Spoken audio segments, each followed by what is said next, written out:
बदली विधानसभा क्षेत्र हरियाणा की इस वीडियो के अंदर हम बात करेंगे। तो दोस्तों, जैसा कि आप जानती हैं कि हरियाणा के अंदर विधानसभा चुनाव इन दिनों जा तो शुरू है और जैसे जैसे दिन नज़दीक आ रहे हैं वोटिंग के, वैसे वैसे मैं आपको बता दूं कि चुनाव प्रसार और तमाम अन्य चीज़ें जो है तो सर चढ़ के बोलते हुए नज़र आ रही है। मैं आपको बता दूं कि पिछले विधानसभा चुनाव के दौरान बदली विधानसभा क्षेत्र की अगर हम बात करेंगे तो 45,441 वोट हासिल करके कुलदीप वाट्स जो है तो यहाँ पर जीत दर्ज करने में कामयाब हुए थे। दोस्तों, यहाँ पर हम कुछ चीज़ें आपके जहन नशीन कराते चलेंगे। जो फ़िलहाल भारतीय जनता पार्टी है, डॉक्टर ओपी धनखड़ दोस्तों यहाँ पर बीजेपी के प्रत्याशी के तौर पर थे, जिन्होंने 34,196 वोट हासिल किए थे। संजय कबलान दोस्तों 28,145 वोट करके हासिल करके जेजेपी के तीसरे नंबर के प्रत्याशी थे। अगर भारतीय जनता पार्टी को जेजेपी से कॉम्बिनेशन करना ही था, गठबंधन 2019 के अंदर करना ही था चुनाव के बाद, अगर उस वक्त कर लेती तो यहाँ पर मैं आपको बता दूँ कि कांग्रेस कोसों दूर दिखाई देती।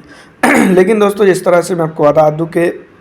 कई एक पॉलिटिकल पार्टीज़ भी इस विधानसभा चुनाव के दौरान मैदान में थी, जिसमें 11,245 वोटों का डिफरेंस था इंडियन नेशनल कांग्रेस पार्टी और भारतीय जनता पार्टी के बीच में। तो दोनों के अंदर दोस्तों मैं आपको बता दूं कि काफ़ी जो है तो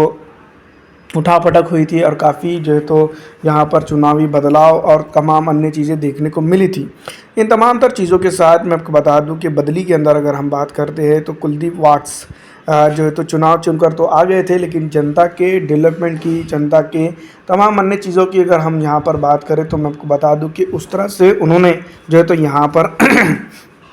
अपना वर्चस्व नहीं बनाया। दूसरी तरफ मैं बता दूं कि जनता के बेसिक मसलों को भी हल करते हुए वो नज़र नहीं आए। उमूमी तौर पर इंडियन नेशनल कांग्रेस पार्टी के जहां पर भी विधायक चुनकर आते हैं या प्रत्याशी चुनकर आते हैं तो इसी तरह का माहौल देखने को मिलता है कि वो जनता के वोट तो ले लेते हैं, लेकिन जनता के वोट लेने के बाद जनता के लिए काम नहीं करते हैं। तो ये तमाम तर चीज़ें जो है तो बदली विधानसभा क्षेत्र के ऊपर हुई है और जो है तो लगातार इसी तरह के जो है तो घटनाक्रम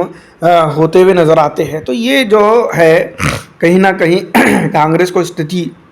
बदलनी होगी। महाराष्ट्र विधानसभा चुनाव के बाद भी कुछ ऐसे देखा गया, गोवा विधानसभा चुनाव के बाद देखा गया, मध्य प्रदेश के बाद देखा गया, तकरीबन पूरे हिंदुस्तान के अंदर इसी तरह से कांग्रेस की स्थिति है कि वो चुनाव में आ तो जाते हैं चुनकर, लेकिन दोस्तों बाद में जो है तो जनता के काम नहीं करते हैं या फिर हार जाने के बाद जो है तो जनता के काम नहीं करते हैं। उमूमी तौर पर जो है तो वहाँ के प्रत्याशी जो है तो 5 साल के बाद जो है तो चुनावी मैदान में वापस आते वक्त जो है तो काफ़ी जो है तो मेहनत करते ज़रूर है,